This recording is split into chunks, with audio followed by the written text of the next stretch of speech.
किसी ने बड़े कमाल की बात कही है कि दूसरों की परेशानियों का आनंद लेना बंद कीजिए, क्योंकि भगवान आपको वही गिफ्ट कर देंगे। भगवान वही तो गिफ्ट करते हैं जिसमें आपको आनंद आता है। तो नमस्कार दोस्तों, मैं राहुल सिंह चौहान एक छोटी सी कहानी के साथ। एक बार एक व्यक्ति होता है जिसके जीवन में कुछ भी ठीक नहीं चल रहा होता है।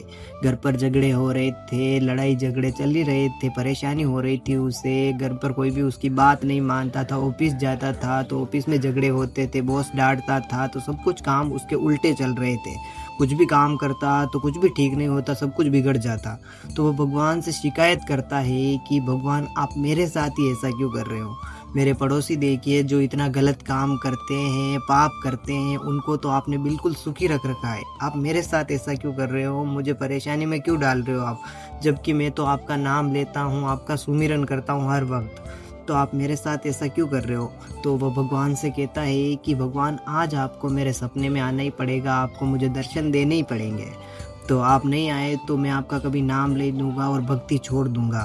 तो आज रात आपको मेरे सपने में आना ही पड़ेगा।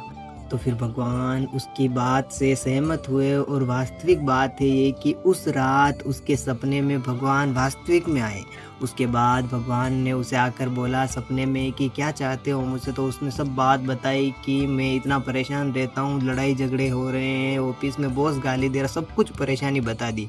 उसने कहा कि मेरे पड़ोसी इतने सुखी है, जो इतने गलत काम करते हैं, पाप करते हैं, आपने उनको सुखी कर रखा है, और मैं अच्छे काम करता हूँ, आपका नाम सुमिरन करता हूँ, लोगों का भला करता हूँ, और आपने मुझे ही दुखी कर रखा है। आप मेरे साथ ऐसा क्यों कर रहे हो, मुझे इसका जवाब दो। तो भगवान ने उसे कहा कि तुम्हें इस स्वप्न में जो दृश्य दिख रहा है, तुम्हारे पीछे एक बरगद का बड़ा पेड़ है, ये दिख रहा है। उसने कहा कि हाँ दिख रहा है। तो भगवान ने कहा कि उस बरगद के पेड़ के नीचे जाना कल तुम, और यहाँ पर अपनी परेशानियों की पोटली बनाकर उसके नीचे रख देना। तो वो बड़ा खुश हो गया कि यार, भगवान ने मेरी बात सुनी और भगवान ने मुझे दर्शन दिए, और बोला तो है कि वह तो कल मेरी परेशानियों का निवारण हो जाएगा। तो भगवान ने कहा कि एक और शर्त है कि एक्सचेंज के बदले वहाँ पर तुम्हें दूसरी पोटली उठाकर लानी होगी। तो उसने कहा कि ठीक है भगवान, छोटी सी बात है, हो जाएगी ये तो भगवान फिर वो उसके सपने से गए, और सुबह उसकी आंखें खुली तो उसे याद आया कि भगवान ने कहा कि एक बरगद के पेड़ के नीचे जाना है और वहाँ से पोटली रखकर अपने परेशानी को दूसरी पोटली लेकर आनी है। तो जैसे भगवान ने कहा था वैसे ही वहाँ पर गया। उसने सब दुख अपने उस पोटली में लिख गए थे कि लड़ाई झगड़े ना हो, सब कुछ लिख दिया।